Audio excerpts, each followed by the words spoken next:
स्वागत है आपका एक बार फिर चाय पर चर्चा में। तो एक्सपायरी पे नजर थी, जैसे कि अभी यतिन आपको बता रहे थे कि एमएससीआई की बैलेंसिंग का असर देखने को मिल रहा है। एक के बाद एक डील्स हो रही हैं जहां पर एफआईज का रिस्पांस शानदार आ रहा है। लेकिन आज का सेक्टर ऑफ द डे था बैंकिंग, और इंसिडेंटली आज मेरी और यतिन की एक रिपोर्ट पर चर्चा हो रही थी। उसके बाद मैंने उस रिपोर्ट को ढूंढ के निकाला और पढ़ाई की। हालांकि मोटी रिपोर्ट है, 40 पेज की, अभी थोड़ी पढ़ पाया हूं। लेकिन जो एक आंकड़ा साफ तौर पे यतिन मुझे दिख रहा है, $20 बिलियन, ये कुल फंड रेज करना पड़ेगा बैंक्स को। ये जो क्रेडिट स्विस की रिपोर्ट है वो ये कह रही है कि दरअसल आपको यहाँ पर इतने सारे इश्यूज आते हुए दिख सकते हैं। और ये भी सुझाव यहाँ पर आ रहा है कि एसबीआई लाइफ में और हिस्सा बेचा जा सकता है, एसबीआई जनरल का आईपीओ लाया जा सकता है। एसबीआई को फंड रेज करना है तो, या फिर आईसीआईसीआई लोम्बार्ड में आईसीआईसीआई अपना कुछ स्टेक कम कर सकते हैं, क्योंकि वो सारे के सारे बैंक्स फंड रेज कर रहे होंगे। जब ऐसा माहौल है, और जैसे कि आप कोटक पे सुबह से नजर रखे हुए हैं, फिर भी लगता है कि मार्केट बहुत कॉन्फिडेंट है।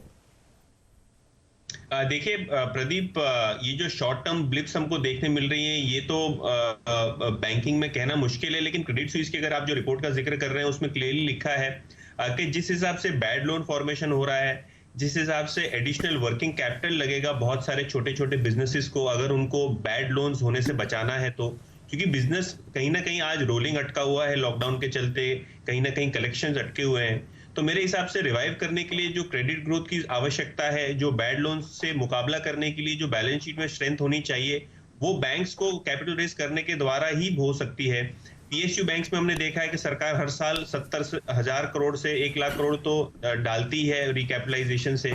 इस समय एसबीआई की बैलेंस शीट मजबूत है, लेकिन कोरोना वायरस के इवेंट के बाद शायद उनको कैपिटल रेज करना पड़े। और सबसे लुक्रेटिव होगा कि जो लिस्टेड स्पेस में उनकी काफी सारी इन्वेस्टमेंट्स हैं, चाहे वो एसबीआई कार्ड्स में हिस्सेदारी हो, चाहे वो एसबीआई लाइफ इंश्योरेंस में हिस्सेदारी हो, या एसबीआई जनरल इंश्योरेंस का आईपीओ की बात हो। और उसी तरीके से हमने ये देखा है कि आईसीआईसीआई बैंक की भी काफी सारी लिस्टेड बिजनेसेस हैं, ICICI securities, ICICI Lombard life insurance. तो ये सब बिजनेसेस में आगे चलते हुए कैपिटल रेज के लिए फंड रेजिंग हो सकती है। और कहीं ना कहीं प्राइवेट बैंक्स हो चाहे पीएसयू बैंक्स हो, सबको फंड्स की जरूरत पड़ेगी, क्योंकि लॉकडाउन के बाद सिचुएशन काफी चैलेंजिंग है ग्राउंड पे।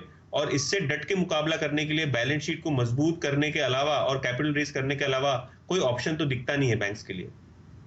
बिल्कुल सही बात है आपकी। तो आज तो हमने एक बहुत ही अच्छा दिन देखा है, बेहतरीन दिन रहा आज काफी वक्त के बाद बैंकिंग स्टॉक्स के लिए।